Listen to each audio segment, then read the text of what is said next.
be, but go ahead and mark that. And we'll get started.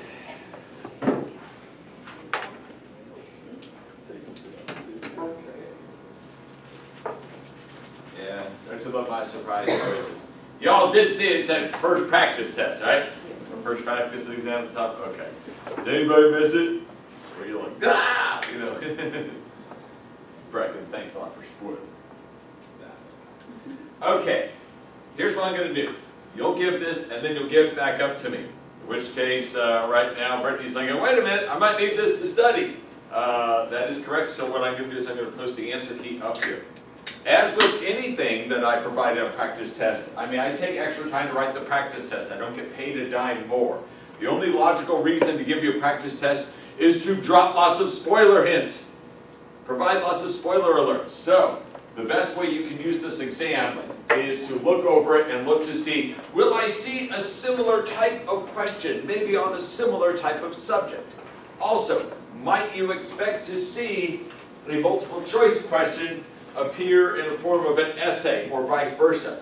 Maybe some of the options, don't look at, okay, well here's one option or something like that. We'll talk about elitism and pluralism. Maybe I have to know what a conservative or a liberal is. So I try and use that exam to pack in 10 questions, as many hints as I can about the exam.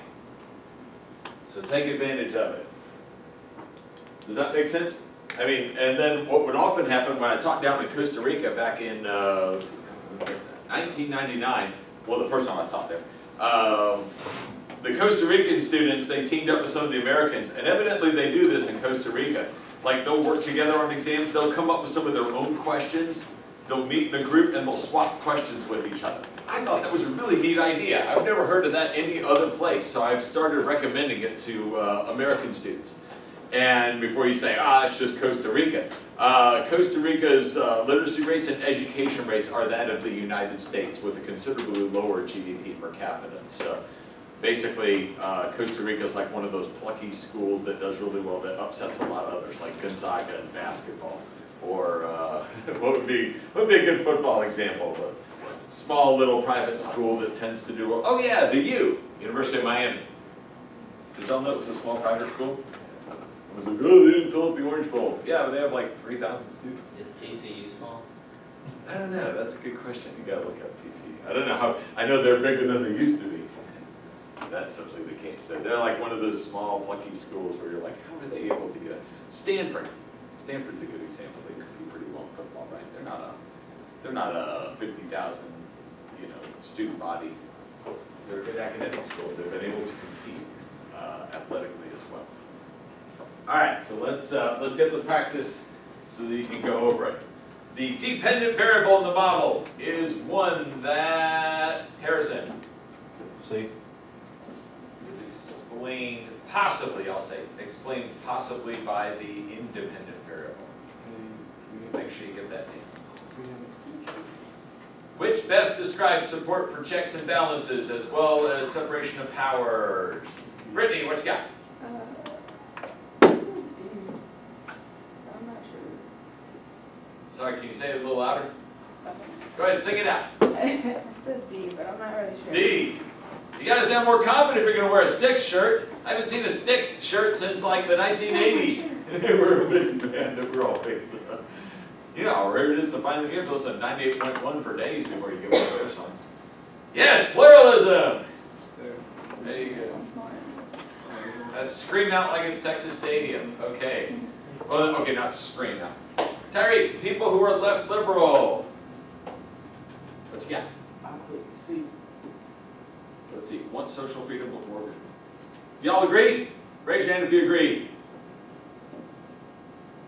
Only a few people agree. Well, you would be correct to agree with him because it is C. Good job. I just want to see. I do this every song, not picking on you. All right, Jordan. Number 4. Which of the following political philosophers? That's right. We do cover political philosophy. Make sure you know what these are. These political philosophers: Aristotle, Madison, Hobbes, Locke. Which had the most pluralistic view of politics? Give Jordan. Put A. Y'all agree? Yes. Aristotle? No. No. All right, Brecken, what is it? Ox. No. Sorry? Yes, remember, authors of the Constitution, dividing, separating powers, checks and balances, implementing all that. Federalism, dividing power between government and state. He is a pluralist through and through. You were going to say Locke, right, Kate? That's not a bad guess, but Madison's the best guess. Locke's difference is that he felt that governments had an obligation to protect all of these things. I don't know how big he was into natural rights. Any John Locke fans here? All right, Sydney. Taxation without representation meant that the colonists had no representation in... C. In which? C. Is that... What is it, Mom? It is B, British Parliament. They had representation in colonial government, in the lower house. But that is where they lacked representation. Okay, Quentin. America's first government involved which type of government? Is that just because my cursor was next to it? Y'all agree with him? Yes. You agree with him, Wesley? Yeah. What did they call that government? John? Our first government. Confederation. Close. What did they call? Y'all remember? Articles of Confederation. That's right. So y'all mark that down. Little extra spoiler hint. All right, Betsy. How is a hypothesis different from a theory? I said B. Oh, no, no, you gave the worst answer. Ah, I hate when people do that. Ah! You said B because you're first hand. Remember, they are not educated guesses. That's a contradiction in terms. You are correct in that, by the way. There's nothing wrong with what you did, Betsy. Well, there is, but I mean, it's understandable. It is one of the most missed questions. Next to federalism, educated guess is one of the most missed answers on my exam. So that's why I'm giving this practice test so you all get it. They're not educated guesses. That term doesn't mean anything. You know, if it's educated, it's not a guess. Or if it's a guess, it's not educated. I don't know what the hell. Right? B is a good guess, but I can see it. Just listen. So, Wes, what is it? C. It's C. About the C's are more specific. Who said yes? Sydney? Yep. Yeah, you're right. Yeah, she got my back. Got your back. Not literally, but figuratively. I love when people misuse literally. Okay. Well, there's someone who was mentioned, they said this person was literally crossing a line. Figuratively. All right. Caitlin, what did we find when we looked at support for an issue and whether that issue was implemented? Public support for an issue. To be honest, I guess on this one, I put B. But All right, Brecken was a good guess. I put same guess as mine. Raise your hand if you put B. Yeah. Yeah! There we go.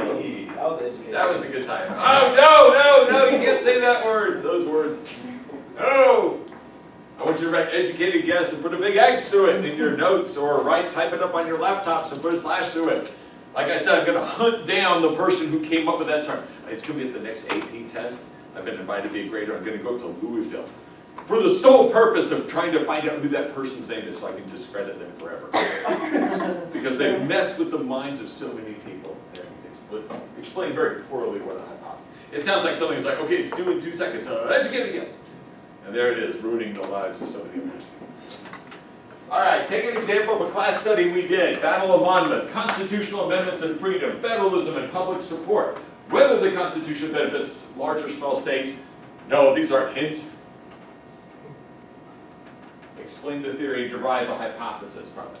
Providing independent and dependent variables from it. Identify whether there's a positive or negative relationship and why.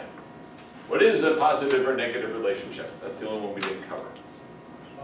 Is when, if you look at it on a graph, it's going, negative doesn't mean bad, it just means it's going downward on a graph, and positive means it's going upward.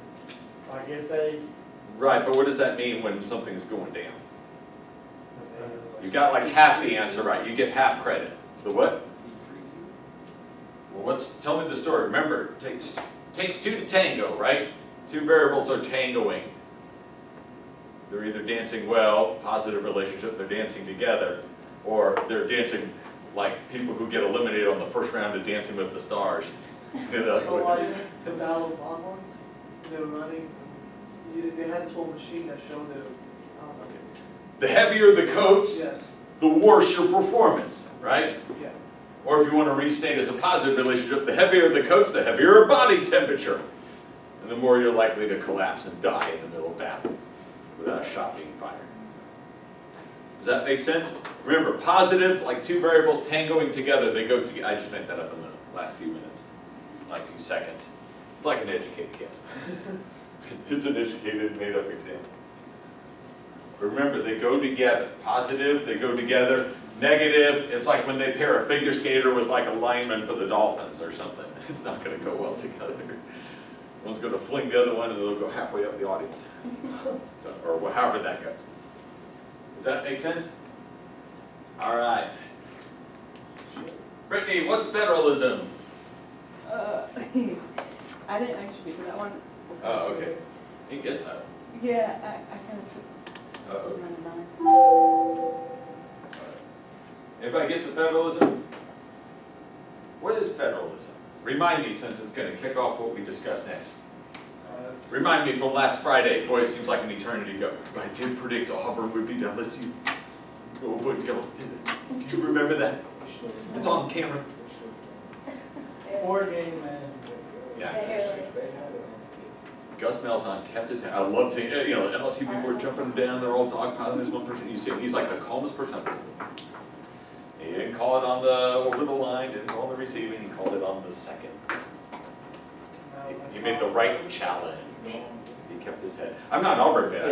I just was like, I just looked at him and I was like, he knows something. He's not mad. He's not screaming at the ref. He knows something. Once you lose the Auburn, Oh, which one? If Auburn would have lost, they would have lost their head. they just fired up.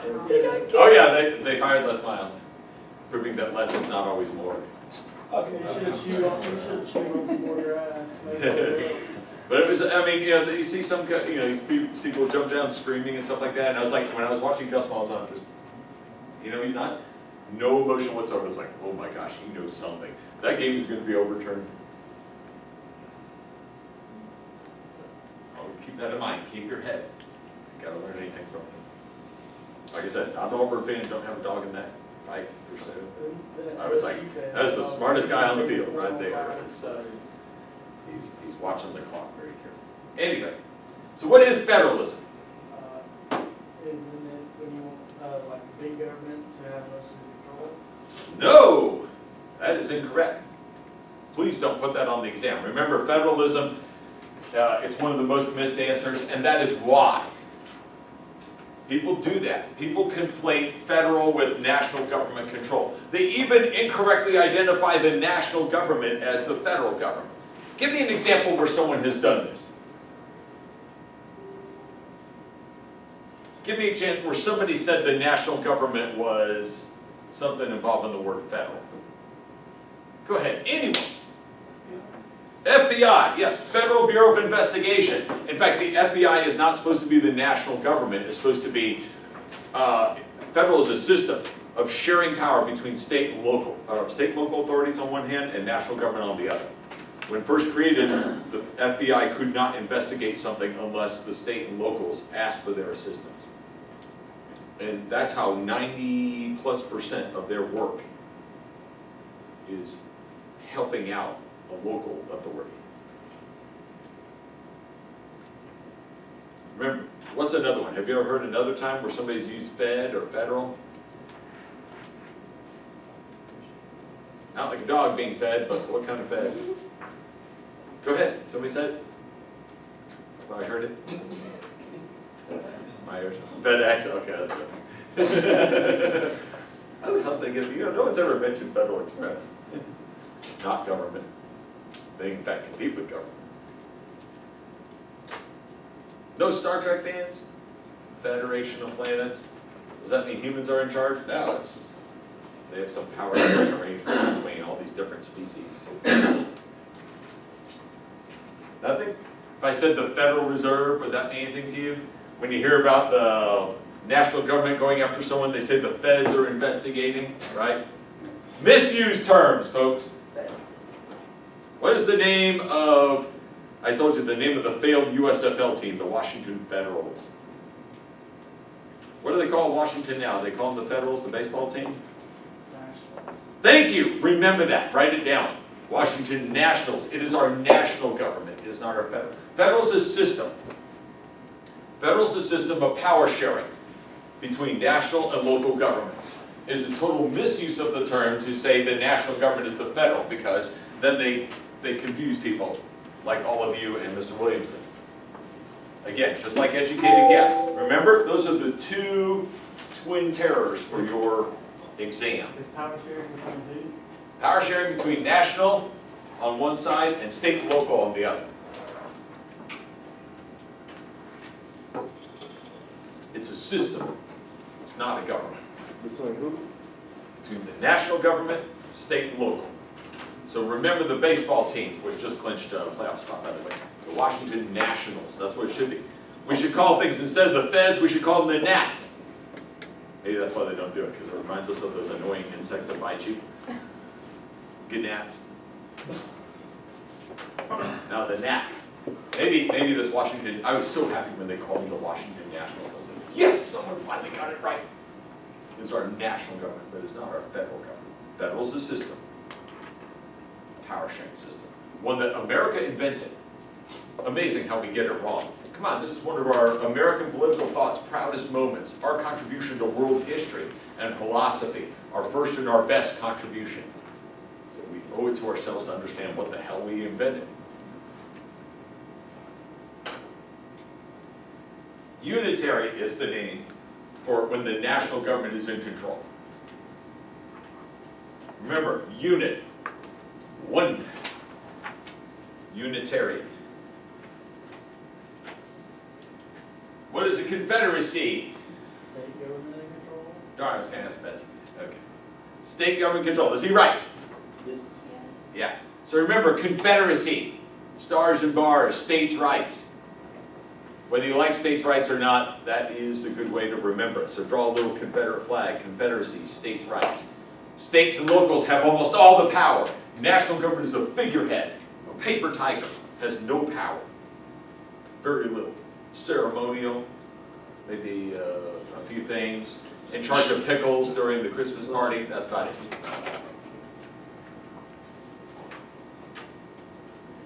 Major spoiler alert on the extra credit.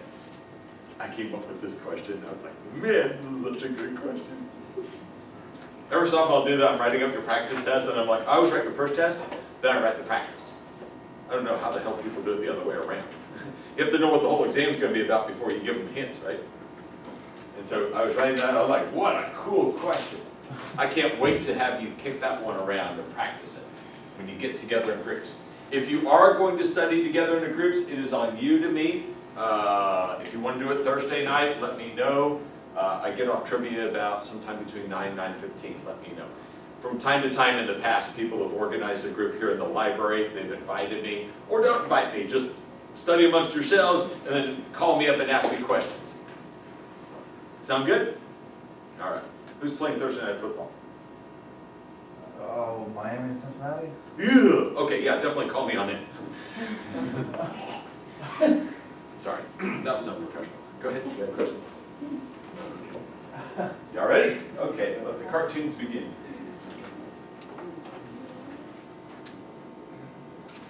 All right, remember, today is, that was just a review on federalism, because you got to know the stuff about how federalism works. Now, Mr. Williamson, sorry I put you on the spot. It certainly does seem like in our federal system where the national government is trying to take some power from state and local. Does it not seem that way?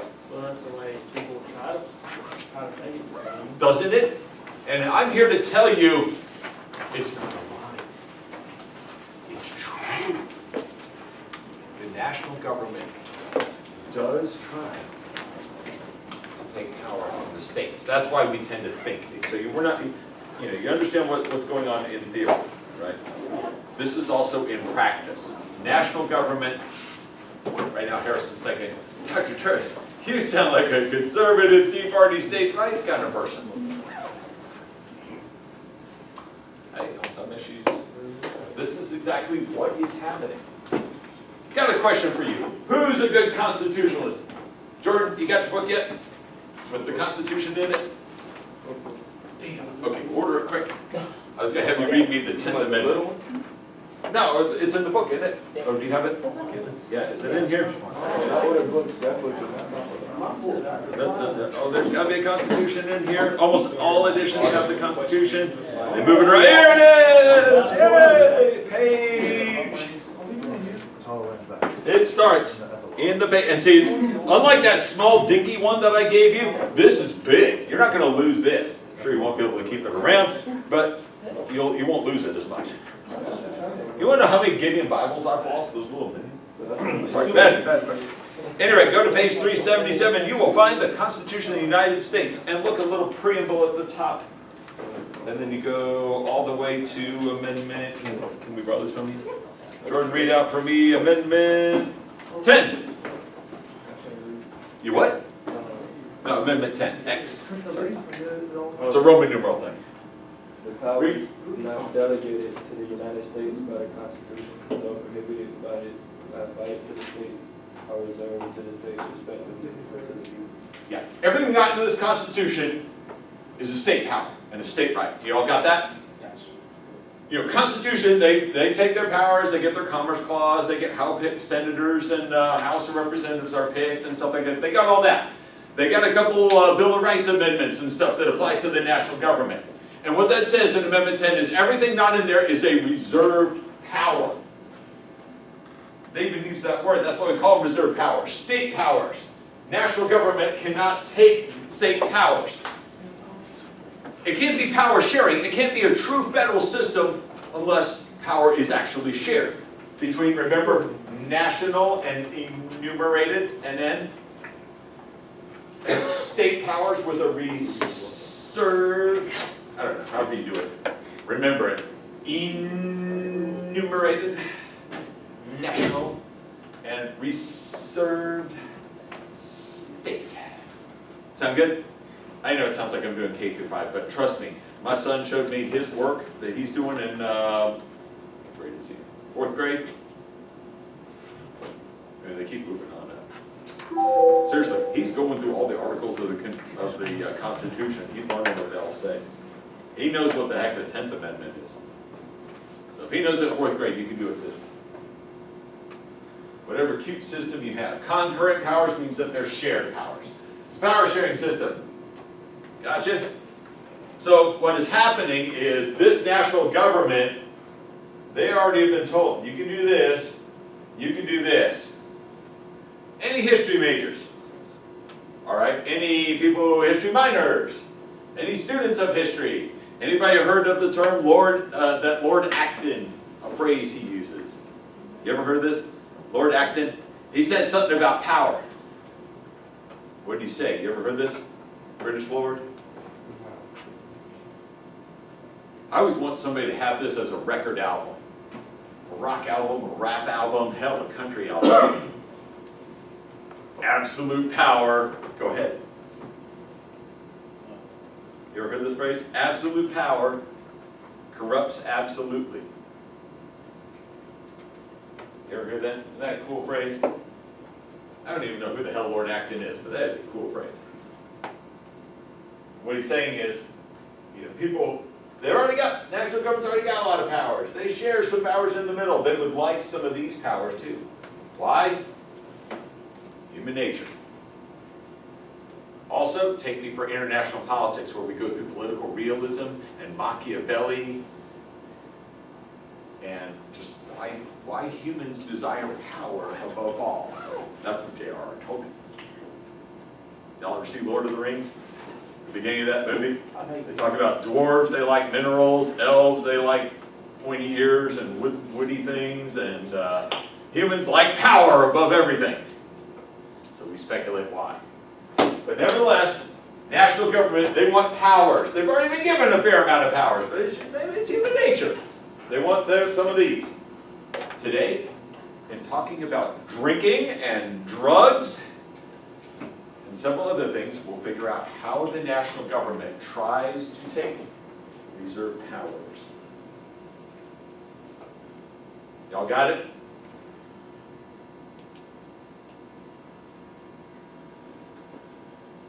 Carrots. Yeah, carrots. You ever hear the phrase carrot and sticks? Never heard that before? In the old days, back when before when your horsepower was literal horsepower, you're getting your horse and buggy, right? You ever see it? They would always, you ever hear these stories? They dangle a carrot in front of a horse so it'll keep moving, right? You ever see it? They got a long pole and dangling on the end of it is a carrot. You ever seen that? Or somebody does that? Just go with me if you've never seen this. And so horses like carrots, right? Right. I'm from Texas. I've been to a lot of horse places, horses. Never seen a horse go, carrots. They're like, carrots. So they're going along, they're like, cool, carrots. After a couple miles, the horse is like, that carrot has been like just barely out of my reach for the longest time. I don't think I want the carrot anymore. Wham! You get the stick. Oh yeah, carrot. Sure, I can go for the carrot. Carrots and the sticks. You ever heard that? Yep. Okay, I have. Okay, let's talk about carrots. Money. National government has money. Lots of money. Money. Their IRS is far more powerful than the state revenue agencies. They got lots of money. And the national government uses money to get states to do what it wants to do. When I was 13, they had a teenager who was killed by a drunk driver. And lady, I think her name was Candy Lightner, started a group called Mothers Against Drunk Driving. You ever heard of it? MADD? Man.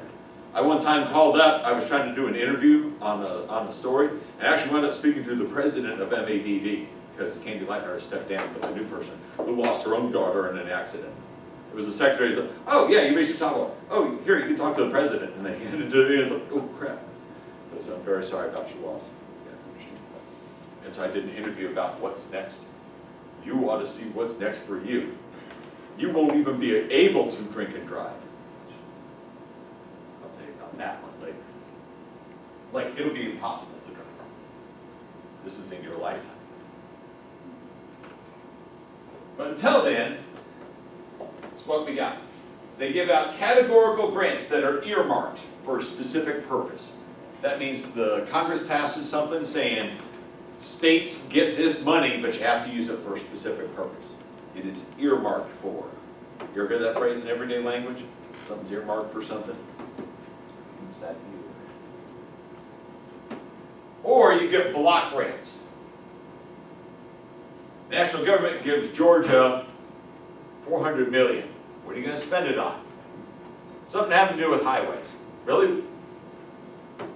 For Georgia, let's say you get a categorical grant, it's got to be on developing HOV lanes, those high occupancy vehicles, cut down on traffic, get people to carpool, share rides, employ Uber, whatever the hell, right? Alabama, here's $400 million, spend it on highways. How do you want us to spend it? I don't know, just do something. So they might spend it on more highway patrol people to cut down on speeding. They might spend money on more rest stops, anything but road construction. Geez, have you ever driven in Alabama? It's like you don't even need the state border. You just go, oh, I'm in Alabama.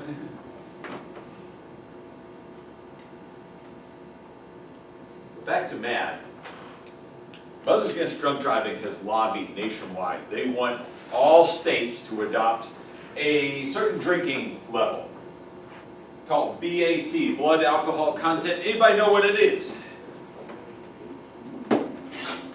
No, God, no, it's not 0.8. It would kill you. 0.08, yeah, big difference. 0.8% versus 80% alcohol. When you hear you're literally swimming in alcohol, that would be literally. Yeah, if you're under 21, it's 0.02. Oh, so it's much lower for younger people. Okay. But see, this is the national government, folks. How do they make the states change their law? Oh, I know. It's an enumerated law, right? It's in the Constitution. Let's see. Highway safety or drinking? Are they in here? Nope. Concurrent power? Nope. So how can the national government do it? They say, adopting .08, or here's another one that they did. You know how they get everyone to do .08? They give you highway funds. Every state that adopts .08 as the national standard gets highway funds. What's the legal drinking age? It is. Not when I was growing up. It was 18. You know, a number of, some states had 21, some had 19, some had 18, because it's a state right. Setting the drinking age. It is not an enumerated power. It is not a concurrent power. National government wanted the drinking age to be raised from 18 to 21. Now they couldn't do it legally, but they wanted all states to adopt it. So they used money, carrots, dangled it in front of everybody in the form of highway funds. Go ahead. So if the state wants to go back to the age of 18 or even 19, could they do that then, since they only got the money? I'll tell you a story, a true story, of a frustrated 17-year-old. We'll just call him John. Now, John, out in Texas, was 17. The drinking age in Texas was 18. Woo! About ready to get to that drinking age. 1 year away. Now, most states by now had adopted 21. Texas was one of the holdouts. They held out as long as they can because it's Texas. They want as many people drinking as possible. Okay, the school that I got accepted to had a bar on campus. It's called the Rathskeller. Imagine if the Boopy was serving drinks. That's exactly what they had, pool tables and stuff like that. A year before, I turned 18. You were not. Yeah, yeah. We'll call him John. I have this friend, you see. Let's call him John. Yeah, when I turned 17, before I turned 18, they raised the age to 21 so they could get the highway funds. Texas held out as long as they could, but they decided it was better to repair their roads rather than let little Johnny drink.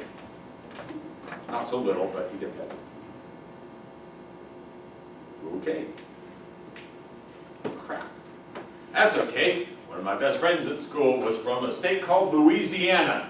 The last state. We were like, Texas was one of the last ones, like one of the last 3 states to change the drinking age. I think the other was South Dakota. Louisiana still kept it at 18. And I'm like, okay, we're gonna get together. We'll go catch up. We'll go over to Louisiana. And by then, Louisiana, I think half the roads were flooded. I mean, they had potholes everywhere. They really held out as long as they could. You know why? Louisiana, New Orleans, Mardi Gras. Who wants to have Mardi Gras sober? So this is what I did. So I turned 18, but that's okay. And just before we went on down, they raised the drinking age to 19 to see if they would get some money for that. Yeah, they did. So I'm like, yeah. It's like I fumbled on the goal line twice. Like Tennessee or something in the first half. It's like, I keep getting right on the goal line. It's like, on the 1 year, like, whoop, there it goes. 1 year off, that's okay. When we turned 19, big 1990 celebration. Going to go to Baton Rouge. My friend had transferred to LSU. We were going to have a big party. And I'm not joking about this. Louisiana raised the age to 21. It's like fumbling on the goal line 3 times. It's like, ah. So states can hold out. That is true. Now, if you ever drive to Louisiana, their roads are about a good 10 years behind everybody else. My dad told me, when he was in high school, that the drinking age was 18. He said that there were 70, drunk driving deaths. Oh, yeah. His senior year, he said there's at least 10, 12 people died. Oh, And I found when I actually went down anyway, because I already got my tickets to go to New Orleans in 1990 anyway, ring in the new decade. I found that nobody polices this kind of thing anyway in Louisiana. So on the books it's 21. Now, if you go with me next year when we go to, or this year on the terrorism thing, or next year when we go to War of 1812, you know, y'all gotta be on your good behavior and stuff. Not as well policed as I thought. So that's what they do. They provide grants. So Solomon, if you don't do this, well then you don't get the grants, right? You get the carrot. But what happens, Solomon, when you stop going after the carrot? What if Louisiana wanted to go back to 18? They don't get the funds. Right? You don't, yeah, you get the stick. Wait, first you don't get the funds, you don't get the carrot. Then you get the stick. This is another weapon that the national government could do. They could pass national legislation and set up a big fight in the courts.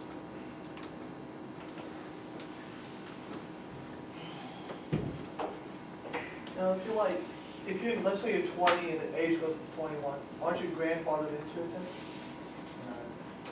No. If you, say if you were 18 and you were drinking You know, at the time you turned. I kind of wish I paid better attention to civics because I would have tried that grandfathering idea there that you mentioned. That's a dumb teenager. Yeah, have you heard the talk of them raising it to 23 now? No, I have not heard it yet. Yeah. I seriously, I have not. I wasn't just trying to be funny. I actually haven't heard that. But see, now two can play this game because the national government will pass legislation, but sometimes you see the states can be sneaky too. They want more than their reserve powers. Like the national government passed the 15th Amendment granting, well, who did grant the right to vote? Y'all remember? Who? Nope. African Americans. The right to vote. That is a national law. But states decided to be sneaky, and that's where you get the movie Selma and literacy tests and poll taxes and voting qualifications. You know, they tried every sneaky thing to take power from the national government. So two can play this game. States play the game, local authorities play the game, national government plays the game. Everybody wants power, not just national government. Seriously, that's where you'll hear a lot of people say, states' rights! We need to roll back some of this national legislation. It's mostly about power on both sides. Two play this game. This sets up court battles over what can the national government do.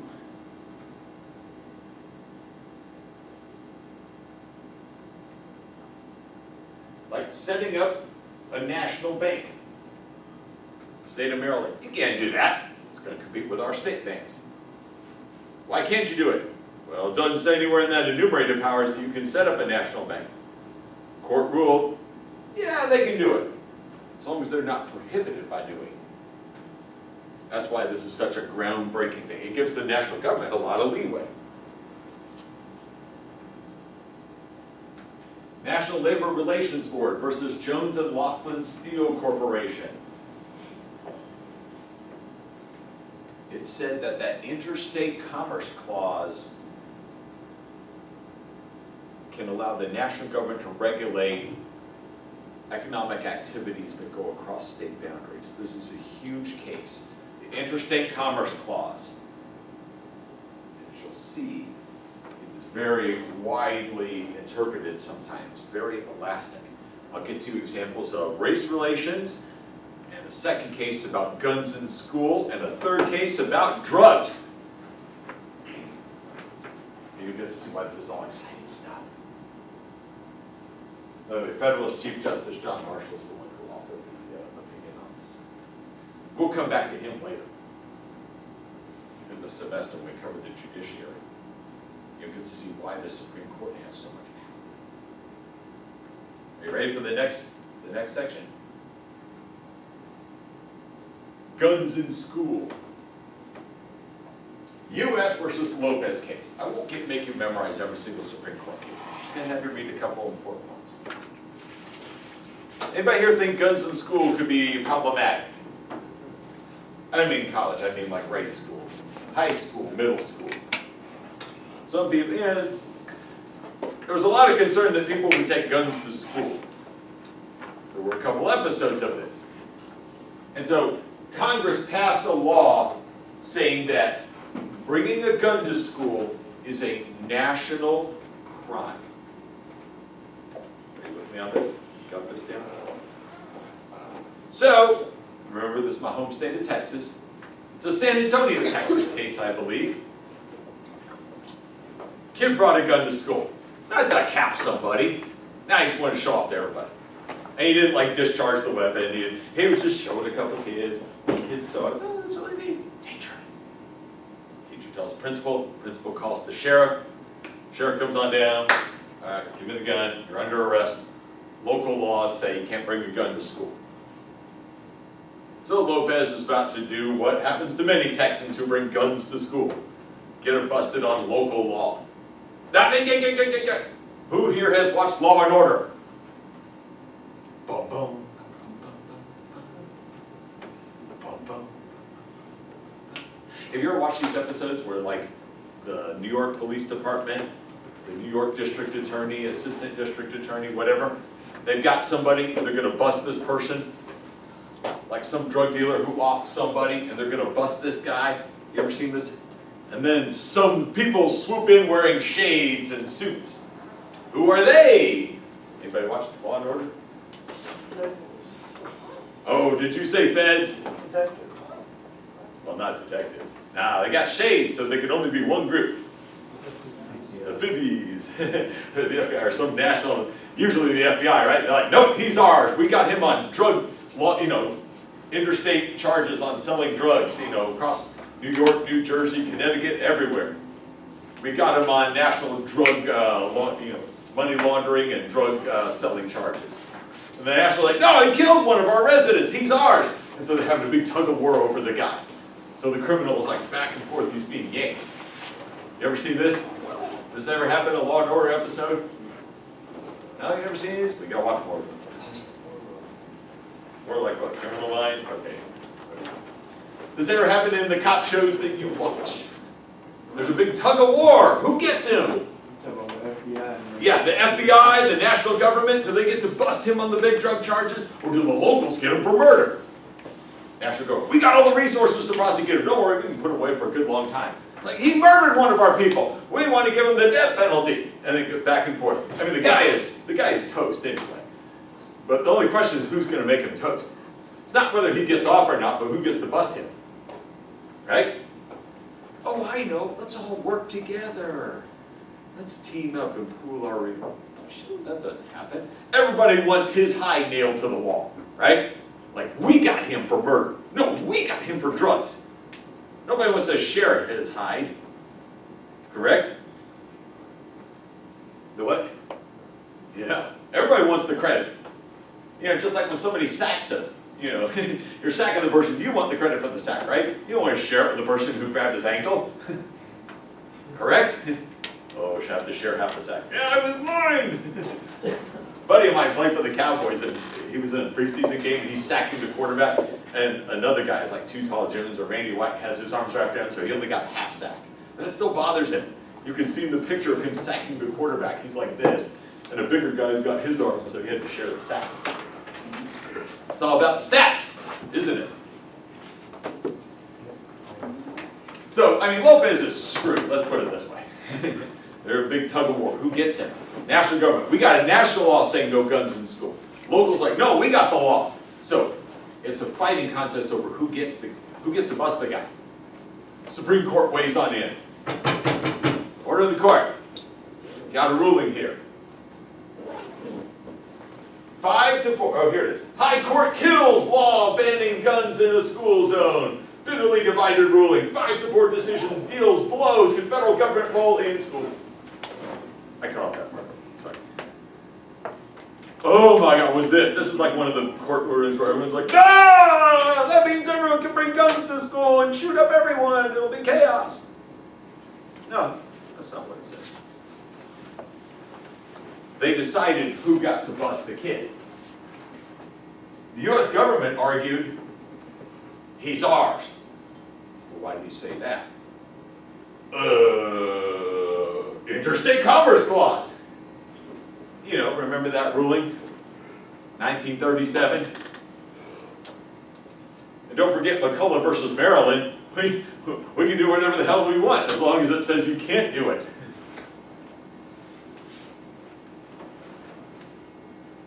Supreme Court said, this is not an interstate issue. It's a gun in freaking San Antonio. Do you know where San Antonio is? It's like in the middle of the state of Texas. It's 9 hours to my home in El Paso, Texas. Another 6 hours to Louisiana. Not that I've driven this many times. It's not interstate freaking anything. It's a school. It's not like someone's driving 9 hours to get to the school every day. School day be over. Then you have to drive back.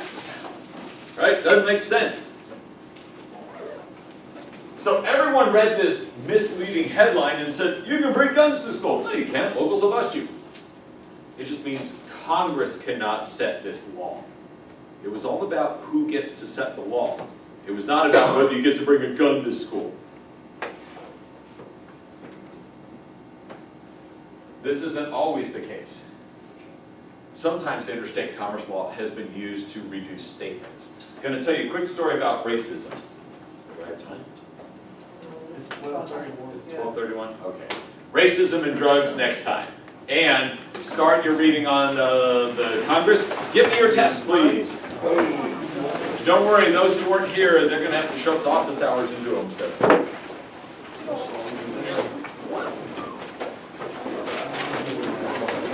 What? Oh no, it'll be online. Thank you for warning me. I have to get my 12:45. Alright, let me see. The gun schools up there. Misleading cartoons. It's all lies, I tell you. So you need it early. That's okay, I just sent it to print while y'all are going, so because I tried it too on Friday. Let's see, what time works for you? 8 to 9?